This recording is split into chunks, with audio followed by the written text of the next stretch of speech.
हाँ, तो प्रश्न की ओर चलते हैं हम लोग।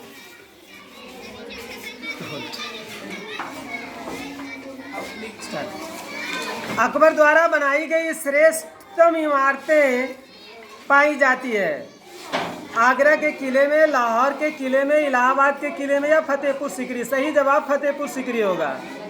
हल्दी घाटी युद्ध 1576 के पीछे अकबर का मुख्य उद्देश्य था। राणा प्रताप की मृत्यु।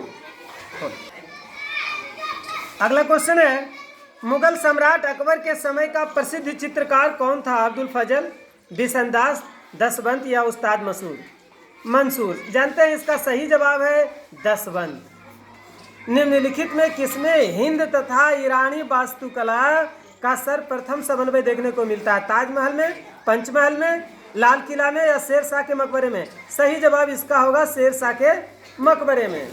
और अगले प्रश्न की ओर चलते हैं। शेरशाह के बचपन का नाम, ये तो बच्चों की किताबों में भी पढ़ने की है। फरीद खां इनका बचपन का नाम है।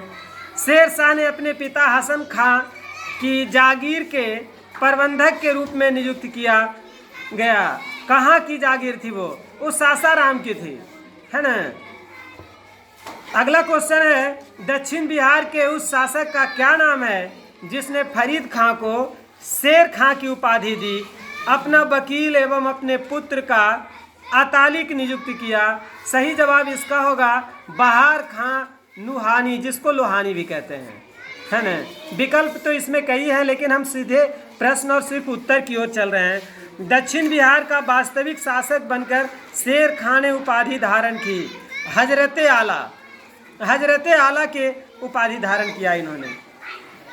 हुमायूं और शेर खां के मध्य लड़े गए युद्धों में कौन सा युद्ध निर्णायक था, जिसमें विजय के उपरांत शेर खां ने शेर शाह आलम उल आदिल की उपाधि धारण की थी? इसका सही जवाब होगा चौसा का युद्ध।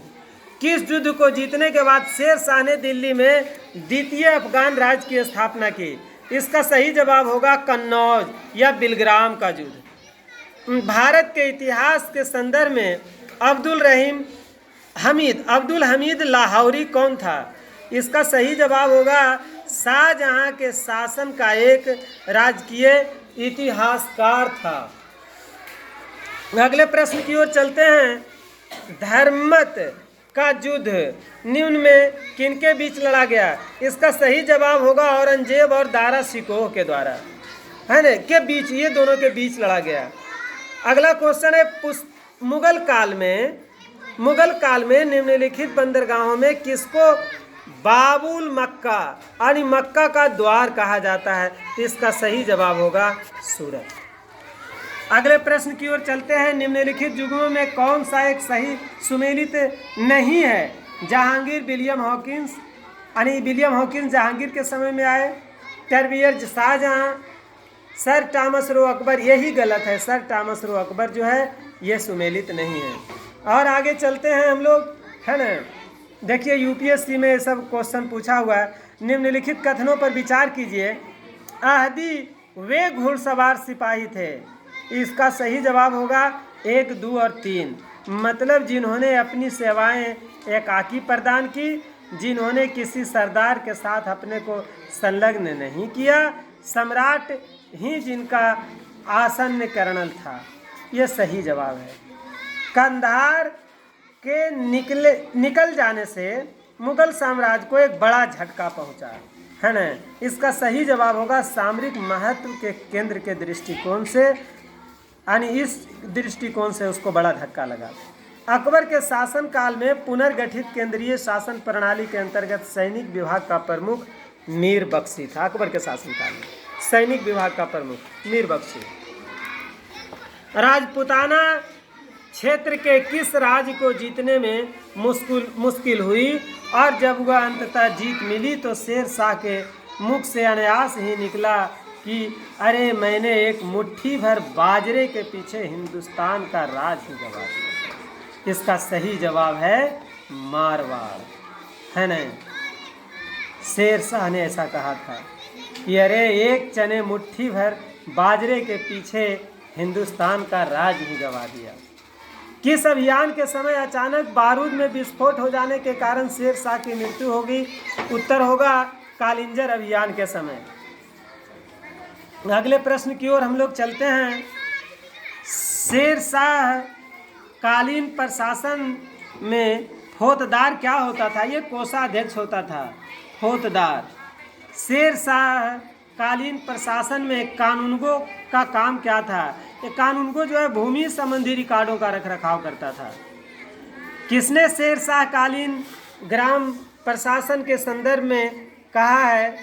एक जरा क्षीण मृत्यु मुख में पहुंचने वाली वृद्धा अपने सिर पर स्वर्णाभूषणों से भरा टोकरा रखे यात्रा पर निकल पड़े, तब भी किसी चोर या लुटेरे की हिम्मत नहीं हुई वह बुढ़िया के पास फटक भी जाए, क्योंकि उन्हें मालूम है कि इसके लिए शेर शाह कितना दंड दे सकता है।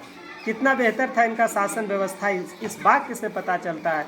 इसका सही जवाब है अब्बास खां सरवानी।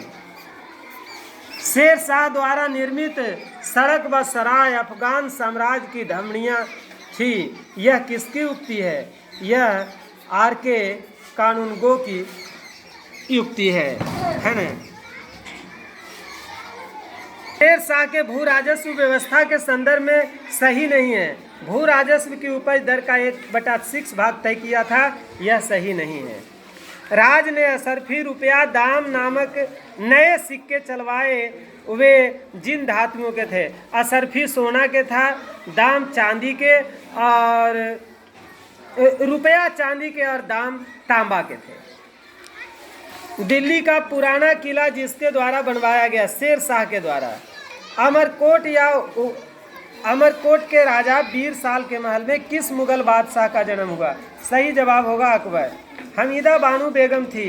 अकबर के माता का नाम था। अकबर का संरक्षक बैरम खां 1560 तक बना रहा। यदि वीडियो सुने होंगे तो ये सब बात बताया गया था।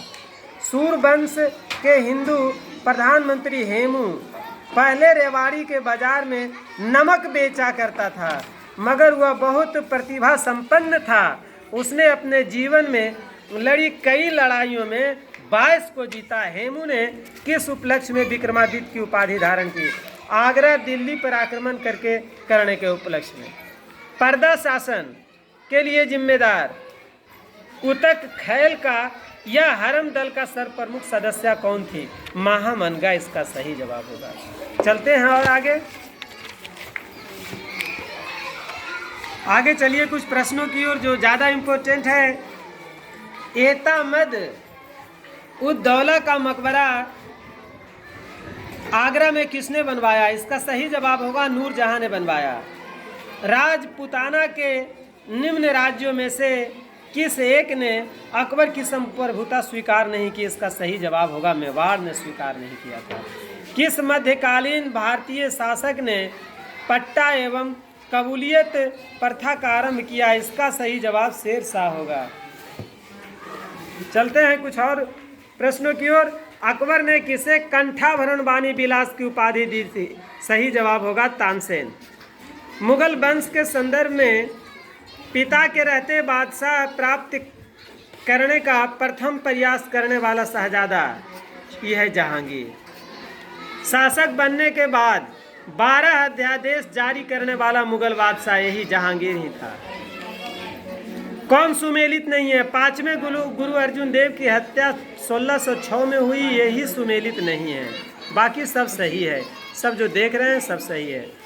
किसके समय में कंधार हमेशा के लिए मुगलों के हाथ से निकल गया? सही जवाब होगा जहांगीर के समय में। चलते हैं। मेवाड़ से युद्ध तथा चित्तौड़ की संधि किसके शासनकाल की महत्वपूर्ण उपलब्धि है? सही जवाब जहांगीर होगा। अगला क्वेश्चन की ओर चलते हैं। जो चित्रकला के शत्रु हैं मैं उनका शत्रु हूँ, ऐसा किस मुगल शासक ने कहा था?